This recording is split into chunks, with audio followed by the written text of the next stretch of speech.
आज हम स्टार्ट करने वाले हैं क्लास 10 का second chapter acid base and salt. अब ये एसिड बेस एंड सॉल्ट होते क्या है भाई? एसिड बेस एंड सॉल्ट, ये हमारे चैप्टर का नाम है। अब ध्यान से देखना ये आखिर क्या है।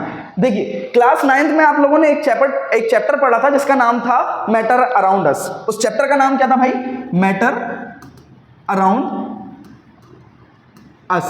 अब उसमें हम लोगों ने क्या जाना था कि भाई दुनिया की सारी चीजें हैं, कोई भी एक मटेरियल उठा के देख लो वो किसी ना किसी मैटर से मिलकर बनी है, मतलब छोटे छोटे पार्टिकल्स से। और हमने उनके कुछ नेचर्स भी जाने थे। नेचर्स क्या थे कि भाई उनके जो पार्टिकल्स होते हैं वो एक दूसरे पार्टिकल्स के ऊपर एक अट्रैक्शन फोर्स लगाते हैं, उन पार्टिकल्स के बीच में स्पेस होता है, वो कंटिन्यूअस मूव करते रहते हैं, वाइब्रेट करते रहते हैं, और पार्टिकल फॉर्म में नहीं होते हैं, वो कंटिन्यूअस फॉर्म में नहीं होते हैं, वो पार्टिकल फॉर्म में होते हैं। ये सारी चीजें हम लोगों ने जानी थी। बट इसके बाद हमने मैटर को दो कैटेगरी में डिवाइड किया था। पहला था आपका प्योर मैटर और दूसरा था इम्प्योर मैटर। पहला कौन सा था? प्योर, और दूसरा था आपका इम्प्योर। अब इनमें भी हमने प्योर ऐसे सब्सटेंसेस जो कि एक ही टाइप के मटेरियल से मिलके बन रहे थे, जैसे आपके आयरन हुआ, वाटर हुआ, ये एक ही टाइप के मटेरियल से मिलके बनते हैं, इसलिए हमने इनको प्योर कैटेगरी में रखा था।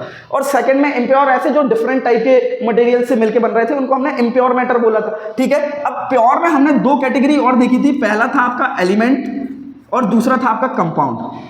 क्लियर है? पहला था आपका एलिमेंट और दूसरा था आपका कंपाउंड। अब ये क्या होता है भाई? देखिए प्योर मैटर में कोई एक ही टाइप के एलिमेंट से मिला मटेरियल जो होगा उसको हम बोलेंगे एलिमेंटल प्योर। जैसे कि आपका आयरन या कोई भी अदर मेटल, नॉन मेटल या एलॉय, ये क्या होता है? एक ही टाइप के एलिमेंट से मिलकर बनता है, उसको हम बोलते हैं प्योर। क्लियर है? सेम आपका कंपाउंडल प्योर भी होता है, जैसे आपका वाटर। वाटर जो है वो एक ही टाइप के कंपाउंड से मिलकर बनता है, और इस टाइप के कंपाउंड को हम बोलते हैं कंपाउंडल प्योर मैटर। क्लियर है? अब जो एसिड बेस और सॉल्ट जो हम पढ़ने वाले हैं आज इस क्लास में, एसिड बेस और सॉल्ट जो है भाई,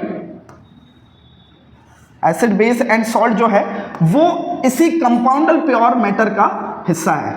आई बात समझ में? ये क्या है भाई? एक ही टाइप के मटेरियल से, एक ही टाइप के कंपाउंड से मिलने वाले मटेरियल को हमने तीन कैटेगरी में बांटा है।